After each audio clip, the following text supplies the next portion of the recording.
നമസ്കാരം. പകരം വീട്ടാൻ ദുർഗാഷ്ടമിയാണ് നല്ലതെന്ന് നാഗവല്ലിക്കറിയാം. ഉണ്ണை കൊന്ന് ഉൻ രക്തത്തെ കുടിച്ച് എന്നൊക്കെ പറയും. പക്ഷെ ഒന്നും നടന്നില്ല. KM ഷാജഹാനെ കോടതിയിൽ ഹാജരാക്കിയ ശേഷം ജയിലിൽ കൊണ്ടുപോയി പൂജ വയ്ക്കാമെന്നൊക്കെ വെറുതെ കരുതിപ്പോയി പിണറായി വിജയനും ഡിങ്കിരിവാലന്മാരായ പോലീസുകാരും. അവരെല്ലാം വല്ലാത്ത നിരാശയിലാണിപ്പോൾ. തുടർച്ചയായ അവധി ദിവസങ്ങൾ മുമ്പിൽ കണ്ടാണ് പല ശത്രുക്കളെയും കേരള പോലീസ് പിടികൂടി കോടതിയിൽ ഹാജരാക്കുന്നത്.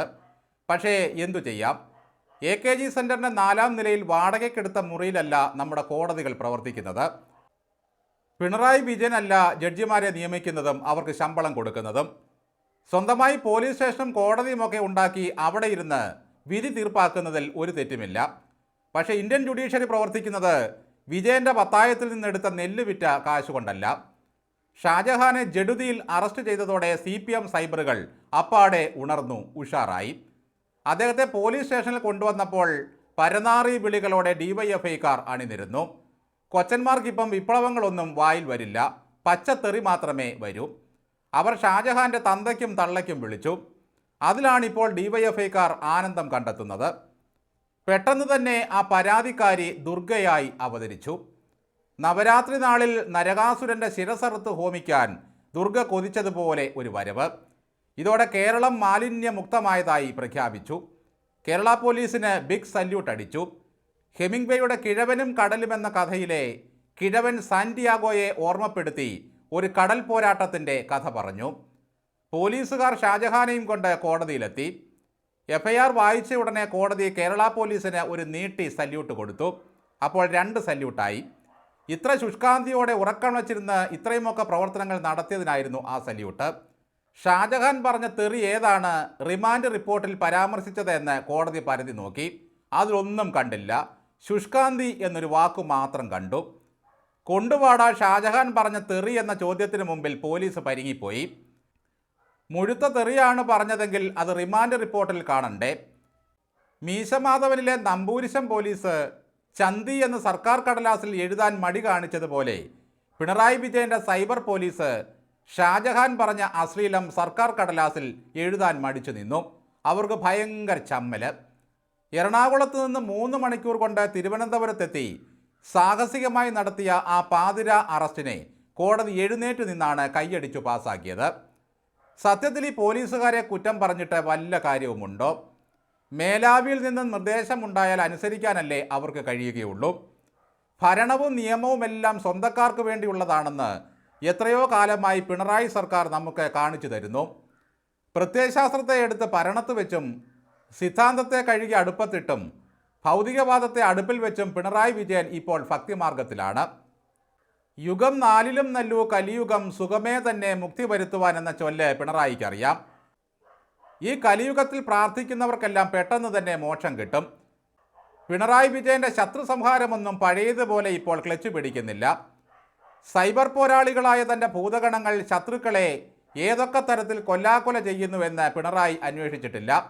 അദ്ദേഹം പത്രങ്ങൾ വായിക്കാറില്ല, ചാനലുകൾ കാണാറില്ലെന്ന് ഒരഭിമുഖത്തിൽ നികേഷ് കുമാറിനോട് പറയുന്നത് കേട്ടു. നവമാധ്യമങ്ങളെ തിരിഞ്ഞുപോലും നോക്കാറില്ല. സ്വന്തം ഫേസ്ബുക്ക് പോസ്റ്റ് കാണാറേയില്ല. കണ്ണുപൊട്ടനായ ധൃതരാഷ്ട്രർക്ക് സഞ്ജയൻ യുദ്ധം വർണ്ണിച്ചു കൊടുക്കും പോലെ മഹത്വങ്ങൾ മാത്രം ഉപജാപക സംഘം പാടിക്കൊടുക്കും. യാതൊരു ധർമ്മനീതിയും തൊട്ടു തീണ്ടിയിട്ടില്ലാത്ത ഇങ്ങനൊരു മുഖ്യമന്ത്രിയെ കേരളം ഇതുവരെ കണ്ടിട്ടുണ്ടോ? ക്രൂരതയും വക്രതയും കാപട്യവും അധികാരവും ഒരു മനുഷ്യനെ ഇത്രമാത്രം ദുഷിപ്പിച്ചിട്ടും ഒരെതിർ ശബ്ദം പോലും എവിടെയെങ്കിലും മുഴങ്ങുന്നുണ്ടോ?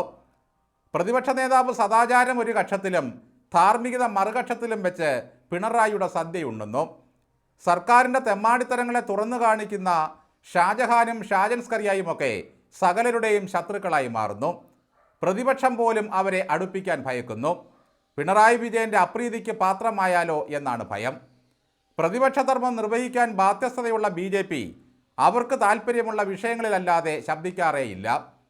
മാധ്യമങ്ങൾ ഇടതുപക്ഷത്തെ വേട്ടയാടുന്നുവെന്ന് കരഞ്ഞു നടന്നവർക്ക് ഇപ്പോൾ സ്വന്തം ജിഹ്വയായ കൈരളി കൂടാതെ 4 ചാനലുകൾ കൂടിയെങ്കിലും സ്വന്തമായിട്ടുണ്ട്.